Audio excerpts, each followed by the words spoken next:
आज मैं थोड़ा सा आपको जो हमने पीछे डिबेट्स हुई हैं उसके बारे में थोड़ा सा कहीं कहीं कुछ कमियां रहेगी वो बताना चाहूँगा और आप भी इसको नोट कर लें कि मैंने एक बार वृक्षारोपण का जिक्र किया था कि वहाँ 8,000 पौधे लगाए गए राजसमंद में, पिपरेट जो जगह है वहाँ पर 3.5 लाख पौधा राजसमंद के अंदर लगाया लोगों ने। एक ये बहुत बड़ी भूल थी।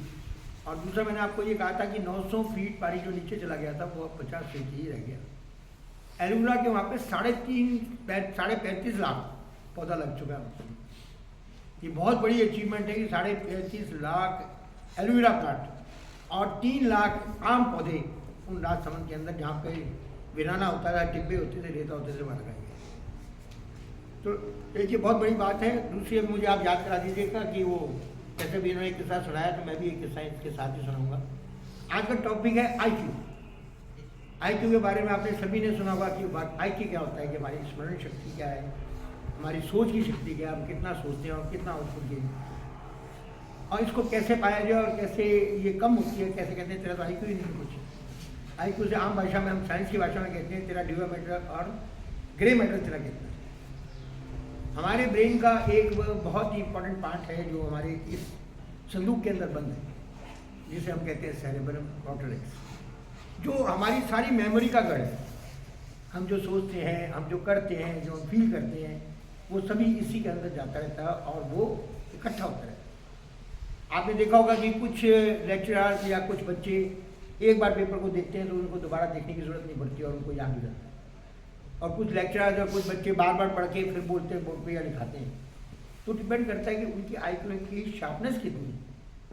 ये आपको सबको विदित है कि हमारे शरीर के अंदर एक नर्व्स होती हैं जिसको कहते हैं मोटर नर्व्स, जो हमारे मैसेज को इस ब्रेन से लेकर जाते हैं हमारे शरीर के विभिन्न अंगों में जो भी घटना होती है। और दूसरी नर्व्स होती है सेंसरी नर्व्स, जो हमारी जो शरीर की जो भी घटनाएं होती हैं, जो मोटर नर्व्स देती हैं उसके मैसेज को ट्रांसलेट करती है कि उसकी फ्रीक्वेंसी क्या है, उसका दर्द क्या है, उसकी फीलिंग क्या है। इसी प्रकार इन दो नर्व्स के बीच में एक सबसे बड़ी नर्व्स होती है जिसको कहते हैं मिक्स नर्व्स, जो सेंसेशन भी लेके जाती हैं और जो आभास भी कराती हैं। एक उन का होता है, इन तीनों के तालमेल के बीच में होता है कि स्पाइनल कॉर्ड और एक ब्रेन। स्पाइनल कॉर्ड और ब्रेन आपस में लिंक रखते हैं। आपने ये देखा होगा, कई बार ये नोट किया होगा कि हम किसी चीज़ को इतना अच्छा याद कर लेते हैं कि हम टेलीफोन लगाए हुए भी सड़क के ऊपर सही चले जाते हैं। उसको कहते हैं सबकॉन्शियस माइंड, कि हमको यहाँ ब्रेन लगाने की जरूरत नहीं पड़ रही, पर हमारे ब्रेन दिमाग के अंदर वो नक्शा ऐसे बैठ चुका है कि हम चलते हुए हमें उस रास्ते का पता है, काम हम कुछ और कर रहे हैं और हमें उस सबकॉन्शियस माइंड के अंदर भी हमें पता है हमें उस माइंड तक जाना है। वो सबकॉन्शियस माइंड जब आपकी आंखें बंद करें, आपको जगह याद हो, आंख बनते हुए अंधा है कोई भी है, वो अपने रास्ते से निकल जाता है। उसका क्या है, उसका सबकॉन्शियस माइंड काम कर रहा है।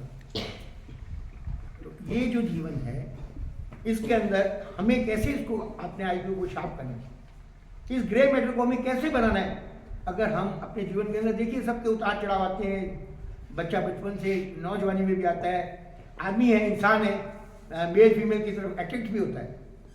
तो मेल और फीमेल की तरफ अट्रैक्शन एक अलग चीज़ है, पर हम उसे अपने जीवन का ध्येय नहीं बना सकते।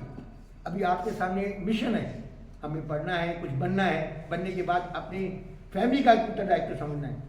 अगर हम ये नहीं करेंगे तो हमारे एक सेल के अंदर, ब्रेन के अंदर एक और चीज़ होती है जो कहते हैं हाइपोथैलेमस। उसके अंदर अगर ये बातें चली जाएंगी कि वो मैं उसके बिना जी नहीं सकता, उसके बिना मैं मर जाऊंगा, ये हो जाएगा, तो वो हाइपोथैलेमस ही नाचता रहेगा आपके अंदर, फिर आपका कॉर्टेक्स काम नहीं करेगा।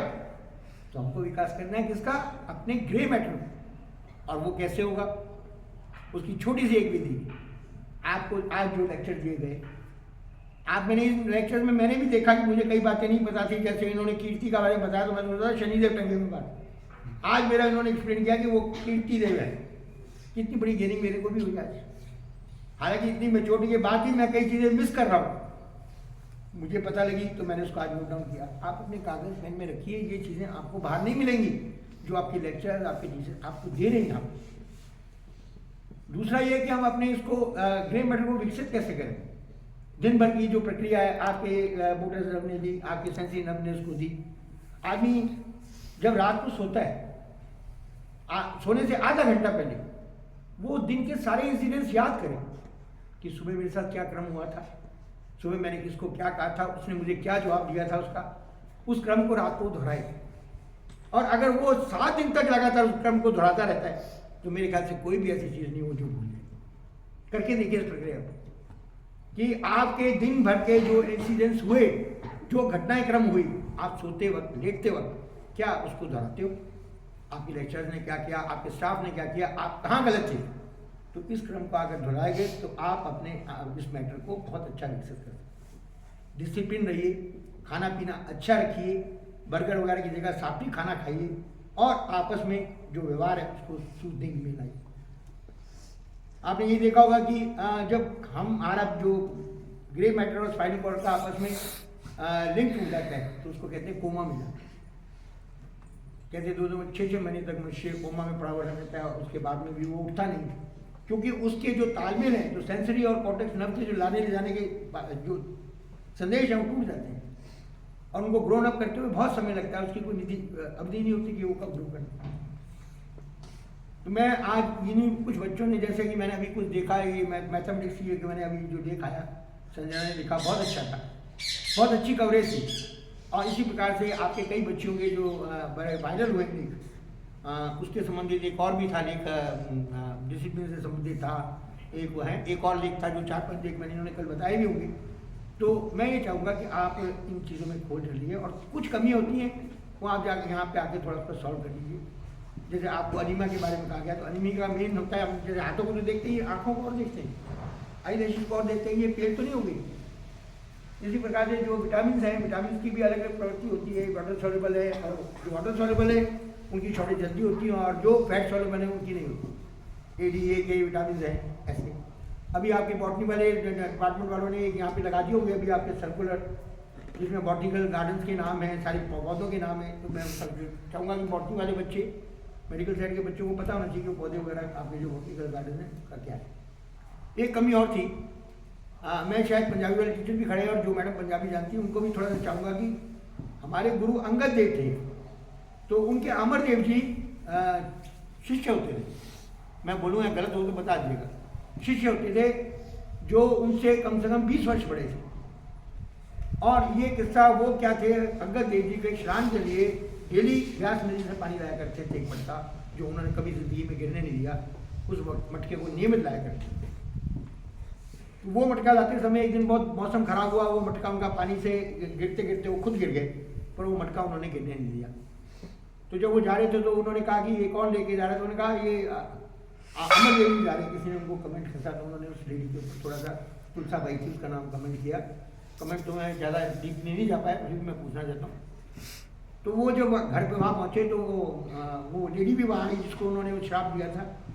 तो उस लेडी को जब उन्होंने देखा तो अंगद देव जी ने उनसे पूछा, ऐसी क्या बात है, आज तुम क्यों निराश हो। तो उन्होंने कहा कि मुझे लोग ये कहते हैं मैं बूढ़ा हो चुका हूँ, मेरे में वो शक्ति नहीं है, मेरे में वो ताकत नहीं है। तो उस वक्त अंगद देव जी ने उनको तीसरा गुरु बनाया। वो तीसरे गुरु थे अमर देव जी। क्या वही थे गुरु? ये जो अंगद देव जी के पानी लाया करते थे, जो अंगद देव जी के शिष्य थे, वही थे क्या? ये क्या डर यही कहती है इस बात के लिए? तो ये जो तीसरे गुरु थे वो जो थे अंगद देव जी के चेले थे, जिनको उन्होंने गुरु की गद्दी दी थी, और उनकी आयु उस वक्त 60 वर्ष थी। सबसे मैच्योर गुरु वही हुए हैं शायद, और उन्होंने को गद्दी दी गई थी अंगद देव जी के द्वारा। तो ये थोड़ा करेक्शन था, मैं इतिहास में देख रहा था तो मुझे लगा कहीं कि अंगद देव जी को का तो चेले थे उनके, तो उनको गुरु कैसे किया। इन डेप्थ को आप देखा करो, थोड़ी सी ये डेप्थ है, इनको जाना जरूरी है। आपको जैसे यहाँ बताते हैं, हो सकता है हमें बताने में कुछ गलती, तो आप एक बार देखें, पेन कागज रखें अपने पास में, नोट करें। जो नॉलेज आपको इस वक्त दी जा रही है वो बहुत अच्छी है। और ये आपका जैसे ही अब हिस्ट्री पॉलिटिकल साइंस का खत्म होता है तो हम एक रखेंगे क्विज। हम ये देखना चाहेंगे कि 1 महीने के अंदर हमने जो कुछ आपको दिया उनमें किस बच्चे को कितना याद है, उसका IQ कितना। अब IQ के ऊपर प्रश्न आ रहा है कि IQ आपका कितना है, और IQ का आप विस्तार कैसे करेंगे। हर बच्चा शाम को नियमित अपने ग्रे मैटर के लिए एक्सरसाइज करेगा, और शाम को आधा घंटा एक्सरसाइज करेगा। तो ये हमने 20 तारीख का रखा है टेस्ट, जो करेंगे। जैसे अभी उन्होंने कार्तिक का किस्सा सुनाया, ऐसे ही मैं एक किस्सा सुनाता हूँ कि IQ से संबंधित है। कि एक बार वामपंथी दल के, मैं नाम नहीं लूँगा, एक और वामपंथी दल के बहुत बड़े नेता थे, और उनकी मदर थी, वो बड़ी संस्कारी थी, पूजा पाठ में विश्वास करना, तर्पण करना, ये सब करना। तो जब वो खेतों का विकास हो रहा था तो वहाँ एक मंदिर था, उस मंदिर को तोड़ दिया गया। फिर तोड़ना पड़ा क्योंकि वो खेत के अंदर आ रहा था, तो वो हनुमान जी का मंदिर था वो। अब मंदिर तोड़ दिया गया तो जो माता जी थी उनकी उन्होंने शोर मचा दिया कि आपने बड़ी अवज्ञा लगेगी तो गुरु की, आपने मंदिर तोड़ दिया, तो इस मंदिर को बनाओ अब। तो वो थे वामपंथी विचारधारा के। जैसे आपने देखा होगा हर झंडे का जो वामपंथी विचारधारा उनका झंडा लाल होता है, जो बीजेपी वाले उनका होता है केसरी रंग का झंडा होता है। ऐसे वो कांवड़ थे, उनका नाम था कांवड़ वामपंथी विचारधारा के। वो व्यक्ति थे, बड़ी दुविधा में फंस गई कि मैं इसको बनाऊं कैसे। अब बनाता हूँ तो मेरे लिए दुविधा है कि मैंने आज तक कभी पूजा नहीं की। तो खैर उन्होंने, वो मदर थी, उन्होंने कहा तो वो बात रखने के लिए उस मंदिर को बनाना शुरू किया। अब जैसे इनको आ रहा है कि अपने आप को ही खाजा, इस ढंग से जब वो बनाने लगे तो लोग आने लगे कि यार आप तो काम में लोग के मंदिर बना रहे हो, हनुमान जी का मंदिर बना रहे हो, तो आपको ये कैसे बना रहे हो, आपकी ज़्यादा नहीं मिलती। तो उन बंदे का IQ बहुत शार्प था। उन्होंने जवाब ये दिया कि मैं हनुमान जी का मंदिर नहीं बना रहा, मैं कांवड़ हनुमान जी का मंदिर बना रहा हूँ, जिन्होंने सारी उम्र लाल लंगोट पहन के और सेवा ही की है राम की। तो किस ढंग से उसका काउंटर जवाब देना भी एक सार्थकता है कि उन्होंने बात भी रख ली, हनुमान जी का मंदिर भी बना, पर वो उसको नाम देखे कि कांवड़ हनुमान जी का मंदिर बनाया जा रहा है, जो आज से कैसे आज से। तो बात को बात से कहने का दम रखिए, उसका काउंटर बात करिए। कहने की क्षमता ये तभी आती है जब आपका ग्रे मैटर ठीक हो, IQ शार्प हो, गलत धारणाओं में मत उलझिए, अपने ब्रेन को एक्सरसाइज कराइए और इन चीज़ों को समझिए कि आपके नर्व वैडिंग आपको कैसे जवाब देते हैं। सबकॉन्शियस माइंड के अंदर भी आपको ये चीज़ जाननी चाहिए। जिस दिन आपके सबकॉन्शियस माइंड के अंदर ये चीज़ें चली जाएंगी, उस दिन आपको कोई भी ताकत हरा नहीं सकेगी, कोई भी आपको ताकत पीछे नहीं ला सकती। आज का संदर्भ इतना ही था, आपसे मिलते रहेंगे।